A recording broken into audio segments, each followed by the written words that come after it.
On the bus with Jim White, and I'm sure they'll get more food for thought this afternoon with the Celtic players just having taken the field. There's good news and bad news for the Celtic supporters after that victory against Honved in midweek.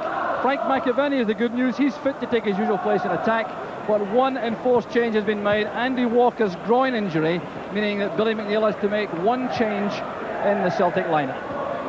And Walker's replacement is the experienced figure of Mark McGee, starting only his second competitive match of the season and determined to make an impact and force his way into first-team contention.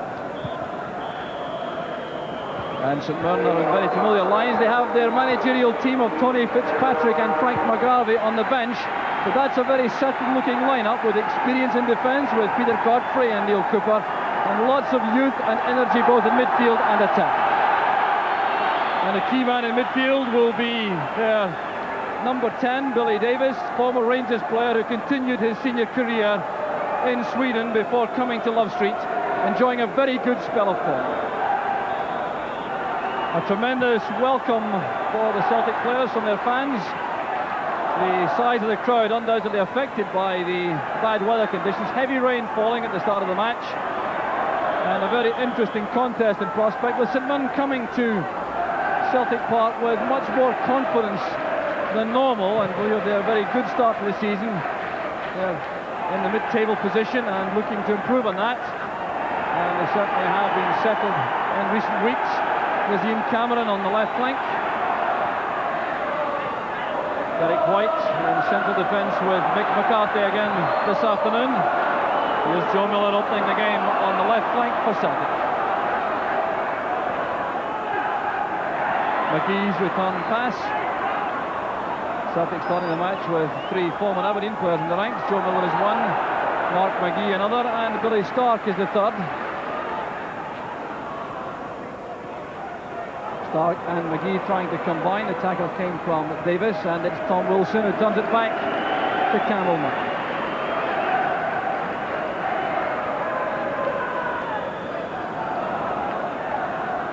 There's Brian Hamilton, put under pressure all the way by Billy Stark.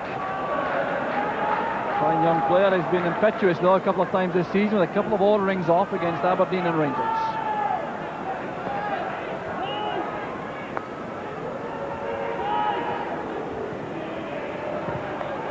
Morgan playing it in. There's David Winnie. McStay picks it up for Celtic.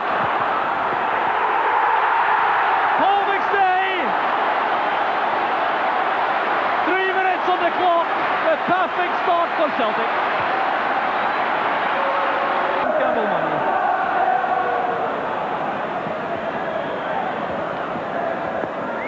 Well, Celtic always looking for more in terms of goals from Paul McStay. He scored some splendid efforts for Scotland, but has never really been prolific for Celtic. I'm sure that's a goal which he'll particularly welcome this afternoon.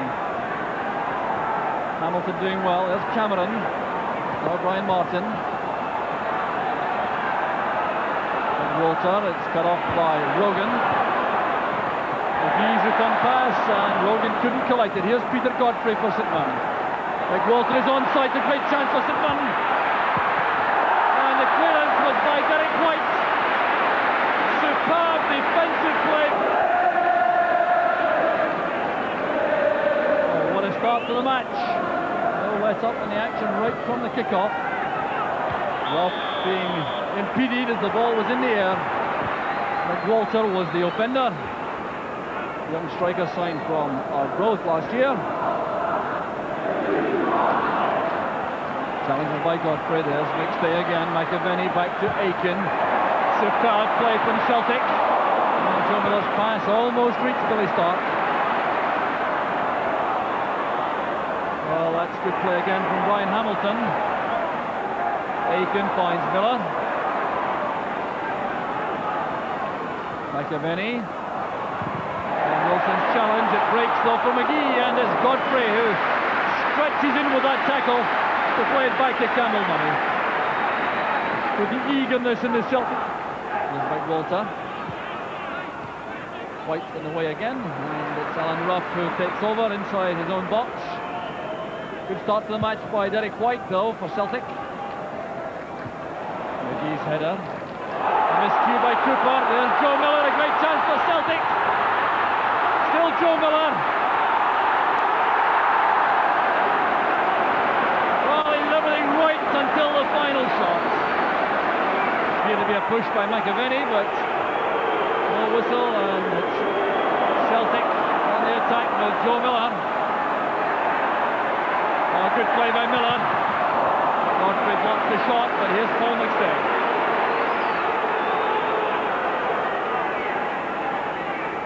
Logan supporting. There's Roy Aiken and his midfield goal. The angle ball from Rogan. Morris arrives. Brilliantly finished by McGee. A magnificent goal for Celtic. 15 minutes. Headed on by McWalter. There's Chalmers. An awkward ricochet that could so easily have gone in. It came off the head of Derek White in the end. But there's Cameron. Put it down by McCarthy. Cameron beaten the ball by Stark, along with Frank McAvenny, former St Mirren players. Stark and McAvenny playing against the former club. There's Big McCarthy.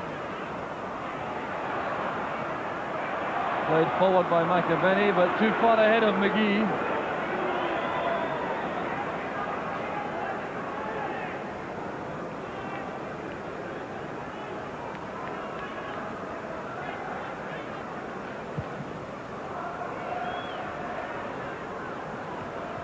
Walter again causing problems for McCarthy in the air.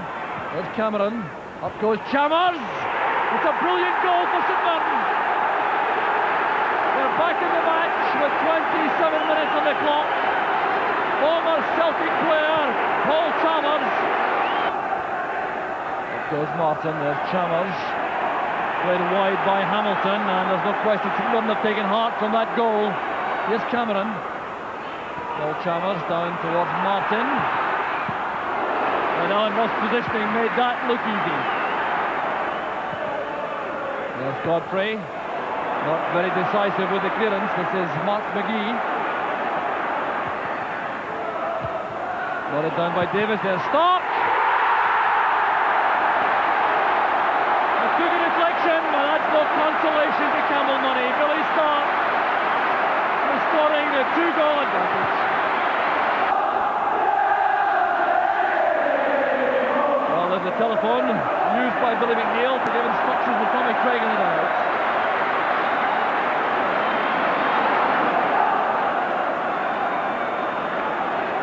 Powerful on the ball, the big centre forwards.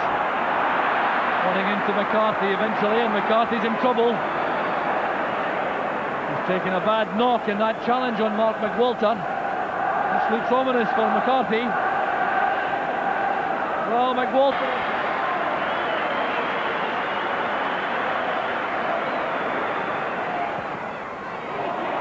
Cooper has to be careful. Now Winnie.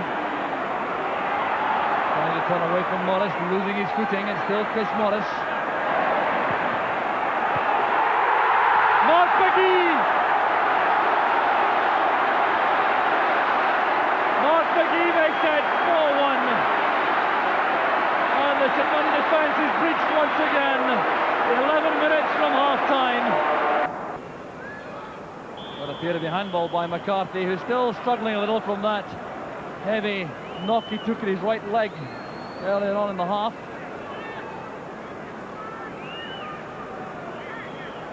Billy Davis now with the free kick. This is Roy Aiken, but there goes the half-time whistle, and you just listen to the applause for Celtic. An irresistible first-half performance inspired initially by Paul McNeil. St Mirren get the second now underway, trailing by 4-1, and there's another point of great interest for the Celtic fans. The introduction for the league debut of young Stephen Fulton, just 18 years old, from Celtic Boys Club, a Greenock lad, and he's gone into the left side of midfield with Mick McCarthy, the Celtic player who has not reappeared for the second half.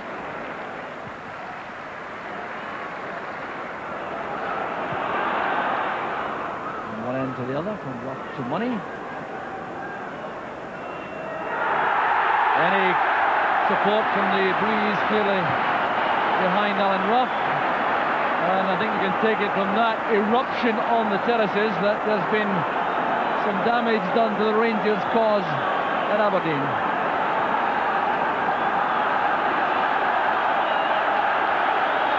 And that certainly has brought the Celtic fans to life. A 9-point gap between Rangers and Celtic before this afternoon's match. Well, Tommy Craig is concentrating on the events here at Celtic Park.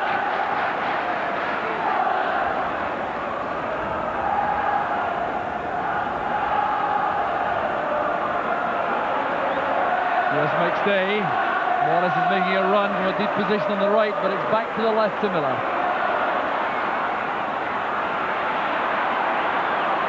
McGee's return pass. There's Joe Miller. There goes McAvenny.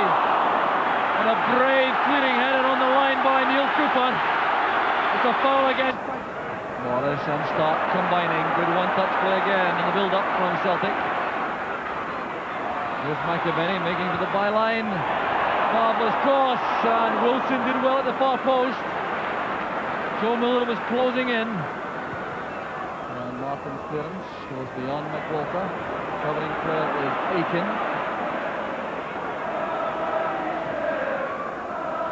McGee to McAvenny. McGee sets off again with Cooper covering.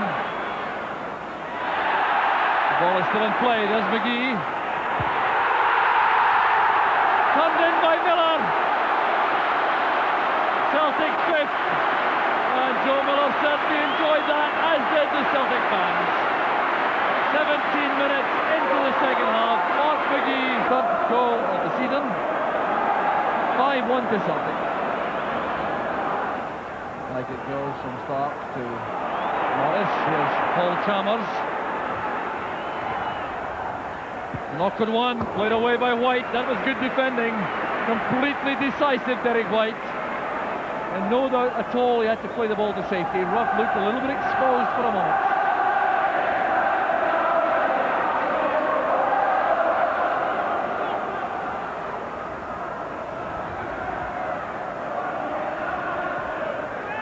Davis with the corner kick. Plenty of time for Billy Stark. Here's Miller.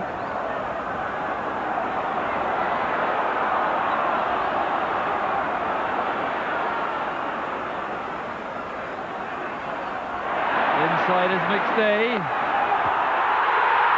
And another special from Mark McGee.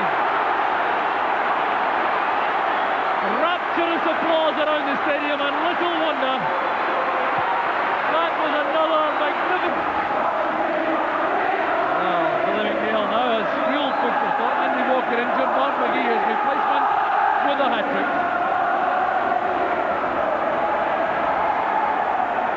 The question now is, where will all this end? Stephen Fulton being eased off the ball by Wilson. Free kick to Celtic. And a real drubbing is on for Sunderland now. And Mark McGee in irresistible mood. And Celtic in full cry. And a booking here for Brian Martin, clearly for something he said. Well, 6 on the score sheet for Celtic, and Frank McAvenny still to contribute, and you have the strong suspicion that he'll want to change that before the end of the match. Free kick was aimed for Rogan. McStay and Fulton. Here's McGee. Billy Stark.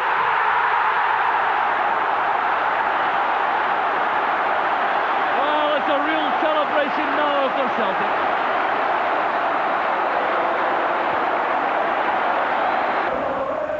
Across it goes to Wilson. Charging forward, White caught in two minds, but Rogan wins the challenge. There's Fulton with the early pass to release Billy Stark. McStay is free on the right. Gaps opening up again for Celtic. Well, it's headed away by Godfrey. It would have reached Frank McAvenny. There's Morris. And now Archdeacon. Well, taking time to adjust his footing to the conditions. There's Anton Rogan. And McGee is just inches away with that tremendous header.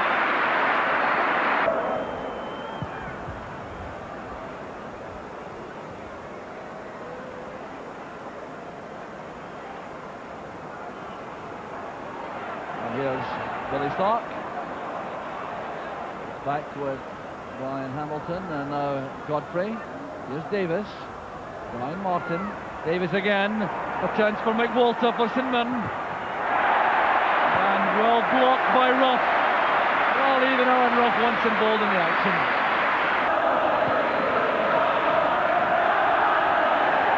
There goes the final whistle. A tumultuous reception as Billy McNeil leaves the director's box. The hero of the hour, undoubtedly, Mark McGee, the scorer of a splendid hat-trick, the creator of another couple of goals. There's the captain, Roy Aiken, started in midfield, finished in the back four, a handshake from Peter Godfrey. An irresistible overall performance from Celtic. The final scoreline, Celtic 7, St Mirren 1.